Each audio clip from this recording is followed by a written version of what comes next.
This story actually begins back in 2010. I told my son as he approached his final year of high school that a big trip was in order, a father-son getaway where he chose the destination and adventure anywhere. Not surprisingly, he said he'd like to hunt Alaska. So the research began, and as we had done a fair bit of rafting over the years here in Montana and Idaho, Carter and I started looking into a self-guided float hunt in the interior of Alaska. I called one of my closest friends, Obi Schultz, and asked him if he was down for an extended hunting adventure as we would be driving to and from Montana. Joint efforts were put into research and planning, and we settled on a river Dirk at Coyote Air could drop us into, and we could spend nearly 2 weeks floating and hunting our way through after driving up from Montana. It would be nearly a month-long escape with my son and Obi. Absolutely priceless. In all our research and reaching out to friends and biologists, we discovered another area that we wanted to hunt. The kind of place that haunts you because you can't get there. We had an extraordinary adventure in 2011, and to this day it was an all-time best experience in my book. A trip that could never be recreated and will always be treasured. Obi and I were fascinated by tales of bull-cow ratios, cow-calf numbers, old bulls, and an unrealistic challenge so far away and near impossible access. You couldn't fly in, no motorized access, no boat access. Too dang far to pack a moose out on your back for a couple old-timers like us. For 5 years we kept tabs on this location as best we could. We thought a jet boat was the answer and bought an older one with Alaska in mind, only to find out that it was too big at 16 foot. We tried identifying places to land an airplane, only to find out every possible natural strip was strewn with boulders. Locals and biologists were getting tired of our constant inquiries. In frustration of running into dead ends and nearly ready to give up, I asked one of our contacts, "Well, how in the hell would a guy get in there?" He replied, "Bring your mules." To which I said, "You're nuts if you think we're going to haul mules nearly 3,000 miles one way, crossing international borders just to hunt moose." I told Obi the news and he said, "We're going. Nobody else is that stupid. We have to do this." From start to finish, Obi and I would continuously and alternately push each other and feed on one another's excitement, as we always have in past hunts.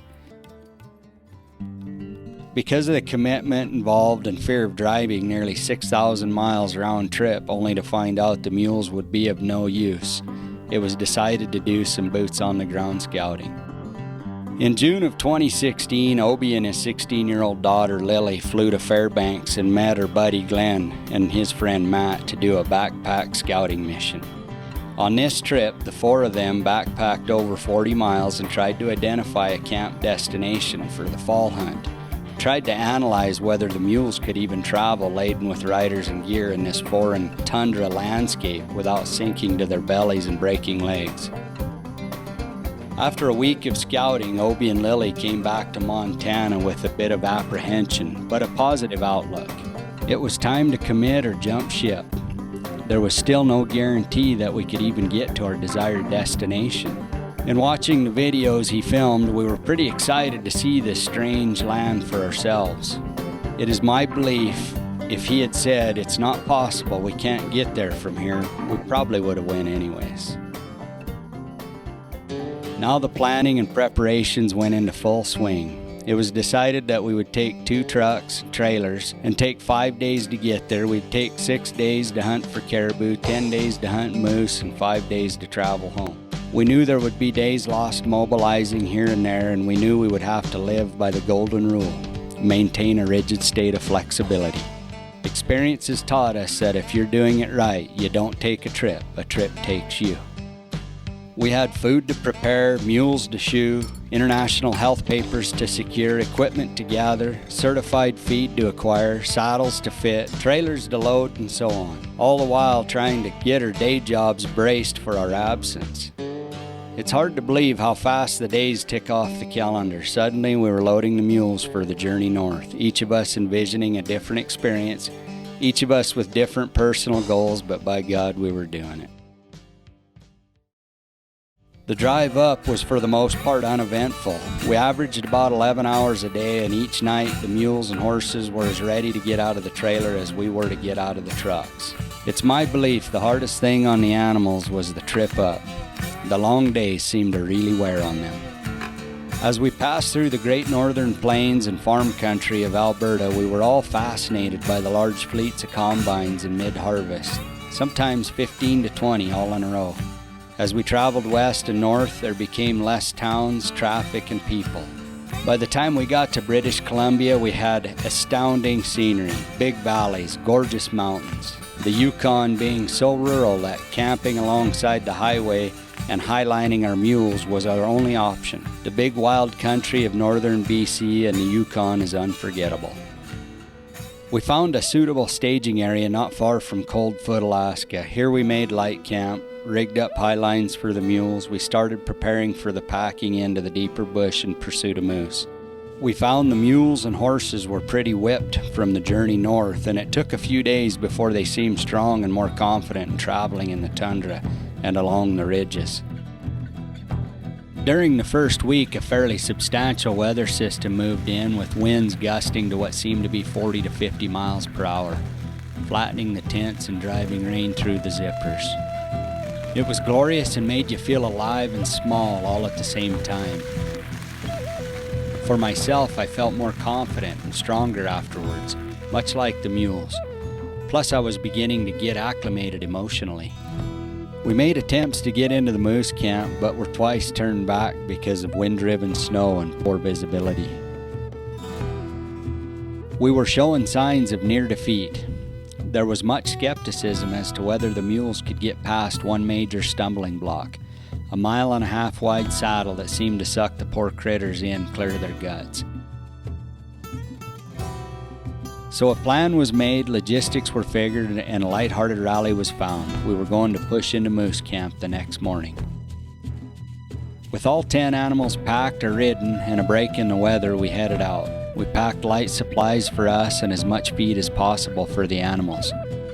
The fabled saddle was certainly an awful challenge for man and beast, and at one point about halfway through there was discussion about turning around and throwing in the towel.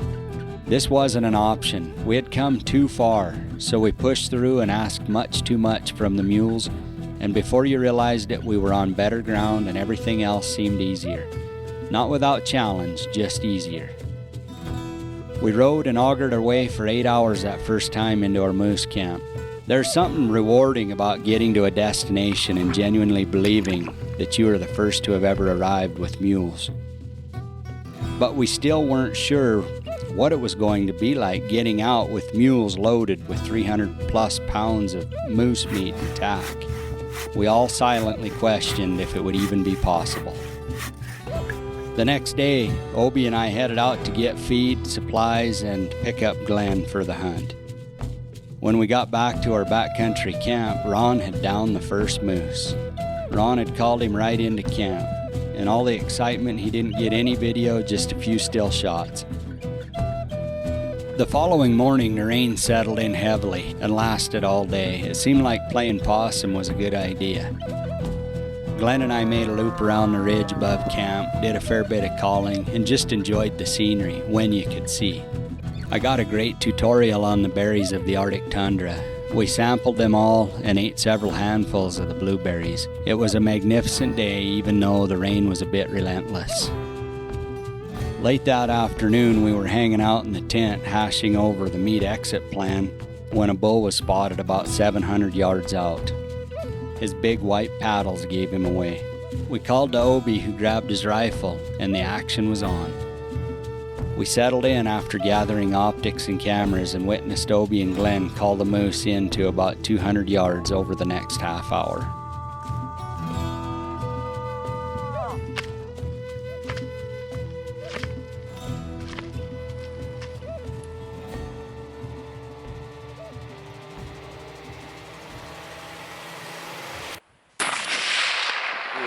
Good hit. He's going down right there. Wow, now the work begins. 2 bulls down and both shots taken within 100 feet of camp. The meat exit plan was getting even more complicated. Don't get me wrong, this is a good problem to have when you've come this far. We learned that it takes 5 mules to pack out 1 bull moose. This does not account for the head and hide.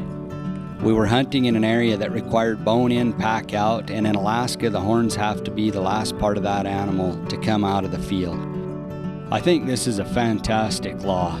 To harvest one of these incredible animals only concerned with the trophy and without regard for the meat for subsistence would truly be a crime.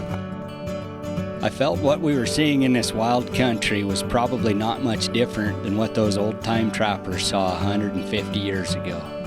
It is indescribable how blessed we felt to be able to experience this unforgiving beauty.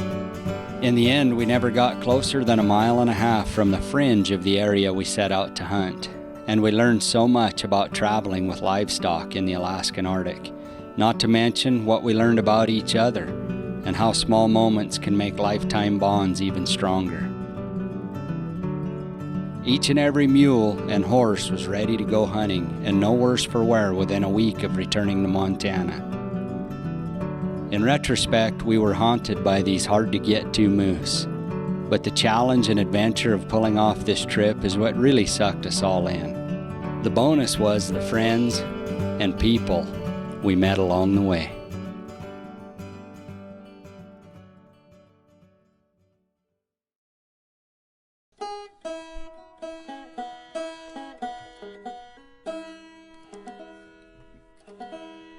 These old mountains hold me close, these old mountains hold me near. I'm running low on truck, yeah, I'm running low on gear. So soon I'll take the trail that leads on down to the rendezvous they're having down on lower ground.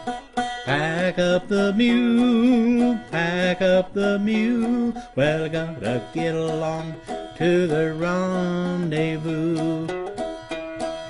Mike and Joe are coming, I can't wait to see them there. They've spent the winter hunting, trapping beaver, hunting bear. I'll think that they'll be trading for powder, beads, and lead. Them bear hides that they have will make a warm and comfy bed. Pack up the mule, pack up the mule, oh, I got to get along to the rendezvous. We'll clap and sing and eat some, we'll put on lots of fat, spin yarns and tell tall stories all about this and that. Then have us a contest, try to win some loot, if and we're the winner.